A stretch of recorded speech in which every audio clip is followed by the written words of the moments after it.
And today I got some tips for you on how to process the birthing experience, because this is one place you can really create a lot of lasting change.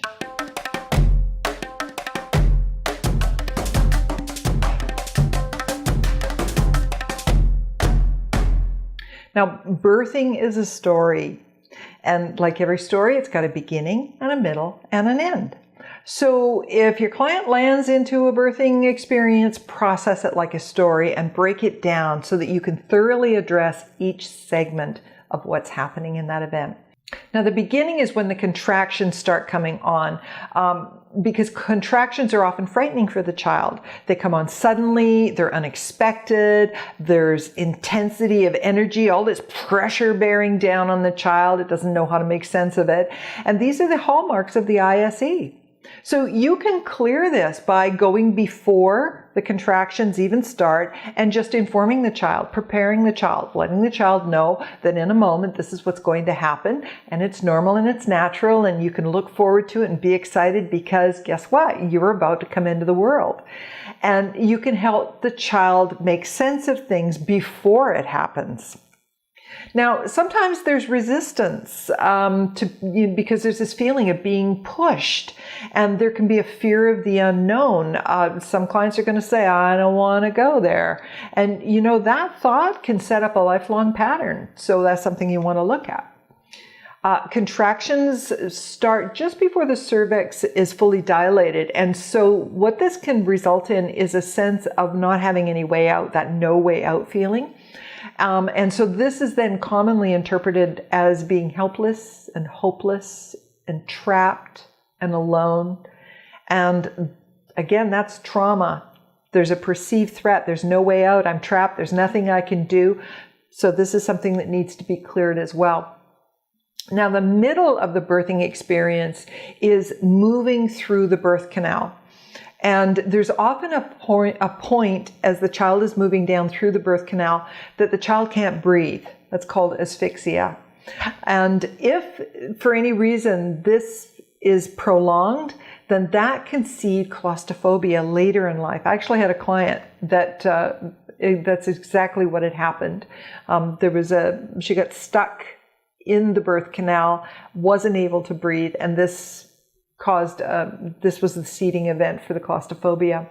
Now, sometimes all that you need to do to resolve this is just provide support. And you can just help the child to move through this phase with the understanding that it's not going to last very long, that this is normal, that it's part of the natural, process, and knowing that the child is going to make it through.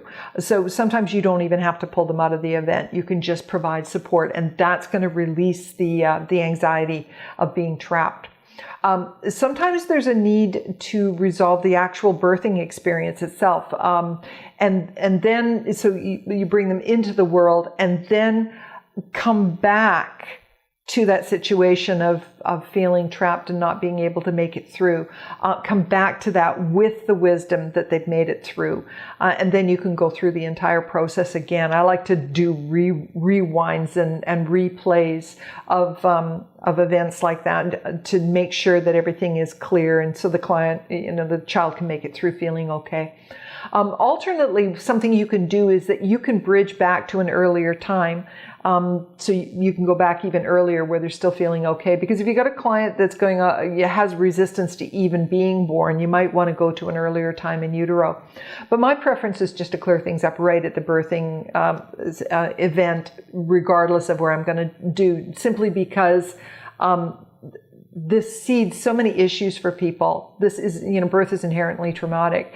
And also because if you try bridging back without resolving the birthing experience first, many times what will happen is the client will just bounce into a past life. And, often that's not necessary. If you clear the birthing trauma, you won't have to go to those past events, and it can save you a lot of time.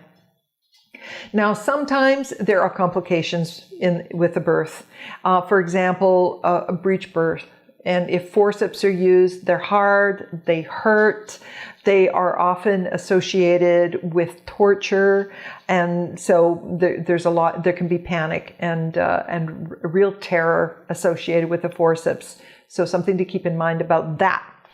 Cesarean birth, unfortunately, more and more people are actually electing to have cesareans rather than go through the natural birthing process. But what's been found is that this is actually perceived as violence. And this can generate nightmares later in life. And another thing to watch for is that if there are complications, then the mother might be drugged. And if the mother is drugged, the baby is drugged, and that can make the uncovering process very difficult. I've run into this as well, where the client just cannot seem to access any details, and it's because they're under the influence of some kind of a drug. So you just got to work with what you got and do the best you can. You know, a lot of sexual issues can relate to the process of moving through the birth canal. According to Dr. Barnett, who wrote a book called Analytical Hypnotherapy, it's a wonderful book, he says that the prevailing feeling here is rage. So that's another thing to watch for. There can actually be rage associated with the birthing process.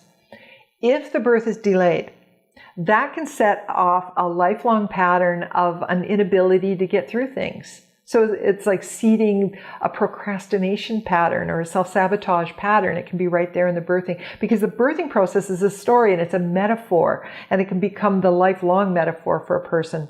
Now, the antidote is forgiveness of anyone and anything that might have contributed to the problem. That's going to release that pattern. Also, keep in mind that complications means complexity. So take your time. Make sure that you're taking care of all of the aspects, because there can be many. There's a lot of things that are happening, and there's a lot of intensity involved, so there can be many layers. And it's better to be very thorough than it is, and get all of those aspects, because the more you can clear in the birthing process, the less you're going to have to deal with later down the line in the client's childhood. So don't rush that process, even if you have to go back to it and work with it over several sessions if necessary. If there's a lot of stuff there, that's where you need to be. That's where the juice is.